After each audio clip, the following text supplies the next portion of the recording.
산청이 영수러요 정독기 버려난데 정도한쌍 공문한쌍 주작 남동 강남 서각 홍초 남문한쌍 백구 현무 북동각 북서각 흑조 관원수 망원수 왕량관원원수 조연단 도미 금공한쌍. 반갑습니다. 여러분 청춘소리꾼 이재입니다. 여러분 한동안 또 잘 지내셨나요? 여러분들 정년이가 마지막 회차에 두 회차 방송만 남겨두고 있는데 그 두 회차를 남겨두고 우리 지난주에 아마도 드라마 전체를 통틀어서 최고의 명장면이라고 할 수 있는 장면이 송출이 됐죠. 여러분들 아마 저랑 같은 생각이실 텐데 그게 정말 최고의 장면이다 라고 손꼽을 수 있을 것 같아요. 그런데 그 장면에서 여러분들 저는 단지 감동만 있었던 게 아니라 소리가 결국 전하고자 하는 소리의 정수를 얘기를 해준 굉장히 중요한 장면이라고 생각이 들거든요. 왜냐면 소리꾼의 입장에서 봤을 때 정년이가 너무 제멋대로 굴고 너무 과도한 욕심을 부리고 우리 또 정년이 엄마는 왜 그렇게 소리를 못하게 그렇게 끊임없이 마감만 되는가 이런 부분들이며 제 개인적으로 봤을 때는 이해가 안 되는 좀 답답한 장면들이 많았어요. 그런데 그 모든 고구마 100개 1000개 하는 그 장면들이 그 마지막 장면 특히 정년이 어머니 채공선이 무를 부른다 라고 얘기를 했죠. 그 장면을 통해서 저는 그 고구마가 단 한 번에 1000개의 사이다 1000개의 막걸리로 바뀌는 장면이었어요. 그게 저는 정말 많은 부분을 이야기해준다라고 생각을 하거든요. 거기에서 많은 시청자분들이 해석을 하기를 무를 부른다를 한을 얘기하는 것이 아닐까 이렇게 많이 해석들 하시더라고요. 그런데 여러분들 저는 그 한을 넘어서 소리의 정수 결국엔 이 소리라는 예술이 무엇을 얘기하려고 하는 것인가 이거를 얘기한 굉장히 중요한 대사라고 생각을 해요. 오늘 제가 그 부분에 대해서 얘기를 한번 이 청춘 소리꾼만의 시각으로 한번 들려드려 보도록 하겠습니다. 여러분들 정년이 드라마 전체를 통틀어서 떡목 얘기 엄청나게 많이 하지 않았어요? 천구성으로 태어난 사람이 떡목이 돼버렸다 라고 얘기를 하는 부분에서 우리가 뜻은 정확하게 몰라도 이 떡목이 가지는 의미가 뭔지는 대략적으로는 알고는 있어요. 이 떡목에 대해서 제가 조금 더 정확하게 말씀을 드려보자면요. 이 떡목은요. 목소리가 타고나기를 좋지 않은 목소리예요. 그래서 굉장히 까실까실하고요. 목소리 자체가 텁텁한 맛이 있다고 해야 될까요? 그래서 듣기에 너무 답답한 거예요. 시원시원하게 목소리가 터져 나와줘야지 이게 소리하는 맛이 난다 이렇게 얘기를 하는데 너무 떡떡하고 거실거실해가지고 듣기가 답답하고 건조한 소리를 얘기를 할 때 보통 떡목이다 라고 얘기를 많이 하거든요. 음역대 자체도 그렇게 높지를 못해요. 높은 소리도 많이 구사를 못하고 그러니까 이 떡목은 소리하기가 힘들고 이 떡목으로 태어난 사람이 소리꾼으로 성공하기는 정말 어려운 일이다 이렇게 얘기를 해요. 그런데 거기서 정년이의 눈을 번쩍 뜨게 했던 엄마의 말이 하나가 있었죠. 바로 누구를 얘기를 하면서 정정열 명창의 이야기를 하면서 눈을 번쩍 뜨게 만들죠. 그 명창이 떡목이었다 이렇게 얘기를 한마디 하잖아요. 저는 그 장면이 아주 굉장히 흥미로웠어요. 왜냐하면 정정열 명창은 실제로 존재하는 인물이거든요. 여러분들도 아마 많이 찾아보셔서 아시겠지만 이 정정열 명창이 실제로 언제 활동을 하셨던 분이냐면요. 1876년에 태어나서 1938년에 돌아가신 일제강점기를 겪으셨던 명창이시거든요. 판소리사에 굉장히 큰 영향을 많이 미치신 분이고 유명한 명창들을 할 때 5명창, 8명창 이런 식으로 얘기를 많이 하는데 이 정정열 명창은 근대 시기의 5명창의 한 분으로 꼽히는 분이세요. 그 정도로 굉장히 큰 임팩트가 있었던 명창이라고 얘기할 수가 있는데 이분이 여러분들 떡목이었다라고 하잖아요. 정년이 엄마 채공선하고 정년이는 태어날 때부터 천구성이었어요. 굉장히 좋은 목소리를 타고났는데 정정열 명창은 타고나기를 애초부터 떡목이었거든요. 그러니까 얼마나 소리꾼의 길이 험했겠어요. 이분은 하지만 그거에 굴하지 않고 정말 소리를 열심히 수련을 하셨거든요. 얼마나 소리를 열심히 수련을 하셨느냐면은 지독한 연습광이다 라고 얘기를 할 정도로 이 정정열 명창은 어마어마하게 연습을 많이 하셨다라고 해요. 인생 전체에 걸쳐서 깊은 수련을 하시는데 떡목 자체로 소리꾼으로 이름 날리기가 쉽지 않기 때문에 상당히 오랜 시간이 걸릴 수밖에 없습니다. 그래서 이분이 이름이 나기 시작하셔서 명창으로서 빛을 보기 시작하셨을 때가 50대부터예요. 늦게 빛을 보기 시작을 하신 거예요. 근데 이분이 정년이 수련 끝에 득음을 했던 목소리는 어떤 소리 같았다라고 얘기를 하냐면요. 바위를 던지는 것 같은 소리. 여러분들 생각해 보세요. 엄청나게 큰 바위를 던진다라고 생각하면은 그 기세가 웅장함이 너무 무섭잖아요. 피하고 싶을 정도로. 그런데 그렇게 어마어마한 기세의 소리를 구사하셨다라고 얘기를 많이 하고요. 그리고 그의 반면에 여러분들 매화 나무 아시죠? 이 매화 가지에 꽃이 피면은 매화가 방울방울방울 열리잖아요. 그 모습이 굉장히 아기자기하고 예쁘다라는 느낌이 드는데 그 오록도록하고 아기자기한 그 섬세한 소리들도 굉장히 구사를 잘 하셨대요. 그러니까 그 대비되는 색을 모두 다 수련을 통해서 얻으신 거죠. 연지 무람도 따라를 옥주다가 누고 미국제 경쟁이 되었는지 동량은 무슨 동량. 그래서 오로지 타고난 목소리가 아닌 수련으로만 얻어낸 굉장히 귀한 목소리이기 때문에 이거는 타고난 목소리 그 이상의 에너지, 그 이상의 감동을 주는 거거든요. 그래서 이 정정열 명창이 실제로 노래를 하면요. 그 당시에 굉장히 또 인기가 많았던 임방울 명창 이런 선생님들의 소리들이 생각나지 않을 정도로 너무너무 훌륭한 소리를 하셨다. 그런데 이 정정열 명창을 얘기를 한 겁니다. 정년이에게, 이 채공선이가. 그래서 결국에는 엄마가 받아들이게 된 거거든요. 정년이 나는 너를 그렇게 말린 이유가 소리꾼으로서의 길이 천구성이어도 힘든 길인데 떡목으로서 길 그거 너무 힘든 길이라 나는 너를 절대 그걸 못하게 하겠다 하고 막은 것인데 막을 수 없다라는 걸 알게 되고 허락을 하는 건데 결국은 소리꾼의 인생은 그때부터가 이제 본격적인 시작이다라고 얘기를 할 수 있을 것 같아요. 그래서 저는 그 떡목이 되면은 나오지 않는 소리를 불러낸다라고 표현을 하기 때문에 무를 부른다라고 표현을 했던 것 같은데 이 무를 부른다라고 하는 것은요. 저는 결국에 무엇을 얘기를 하는 것 같냐면은 부족한 나 자신을 받아들인다.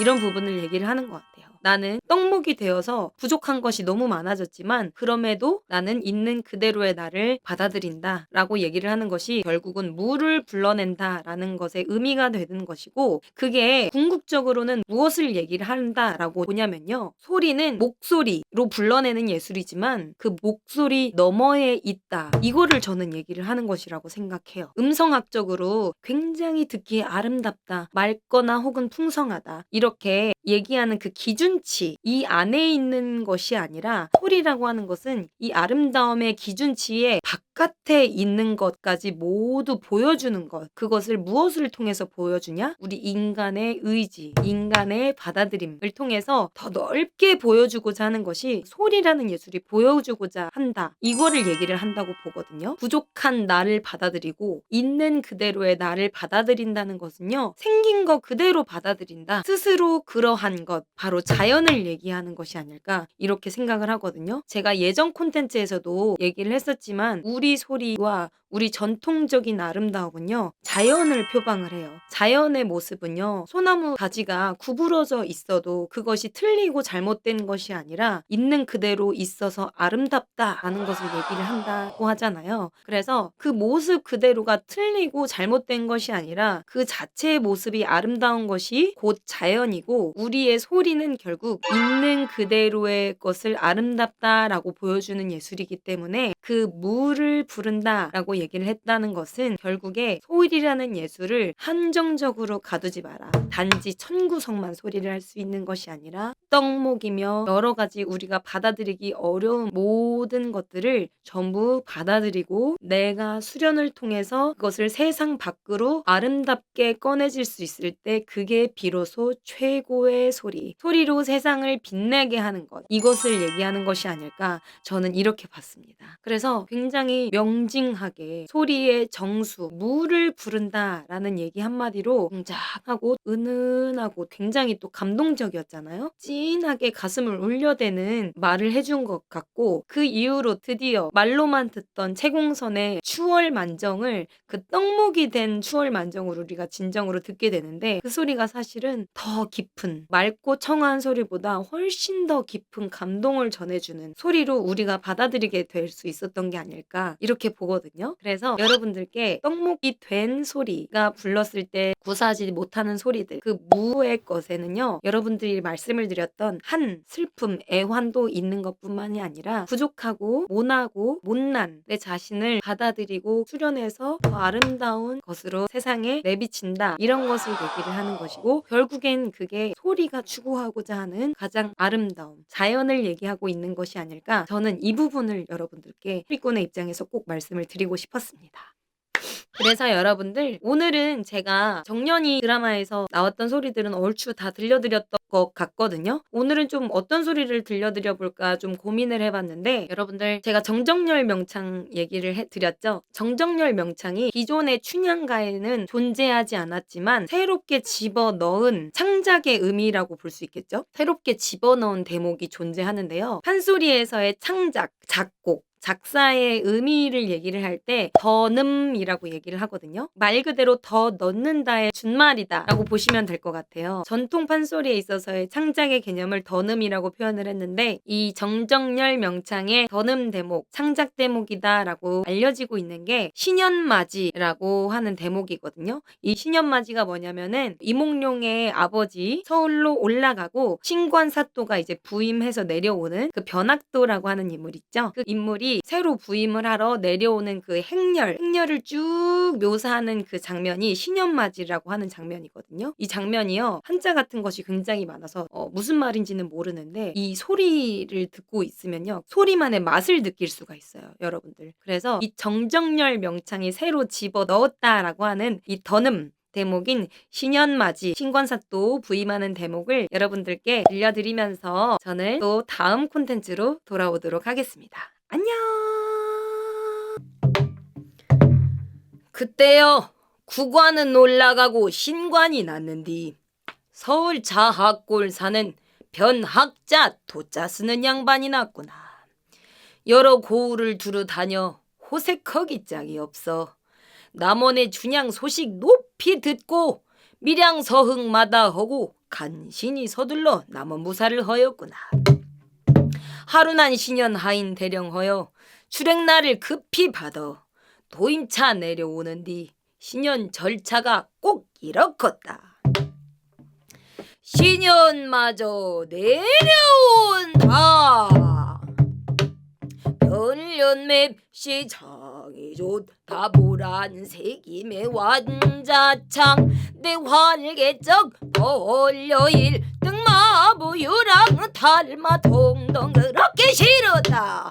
키 큰 사령 정창원 뒷채제비가 힘을 주어 별년 뒤따랐다. 남대문 박성 나서 좌우산천 바라봐 화란 춘성 만화방 창마들이 푸릇푸릇 백사동자 골빛 건너 승방들을 지내요.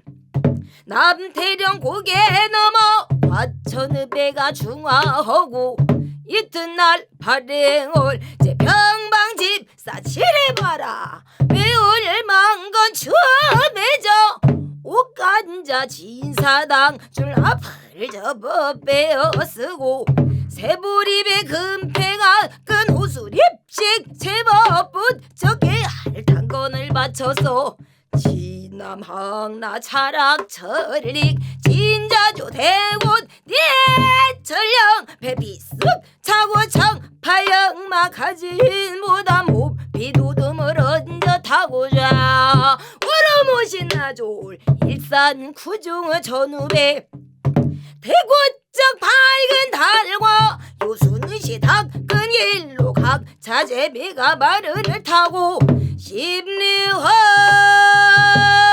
으다으다. 마부야 네 말이 낫다 말고 내 말이 좋다 말고 경마 손에다 힘을 주어 양옆 지우자한테 마상을 우러넣어 보며 우루적거라 전업섭다. 신연급창 겉동보소 키 크고 길 잘 걷고 여부고 말 잘하고 영리한 저급창 석성망건 대모관 자 진사당 줄을 달았어. 가는 양태 평포립 값상아 끈을 넓게 달아 한엽 지울개 피쓱 쓰고 보라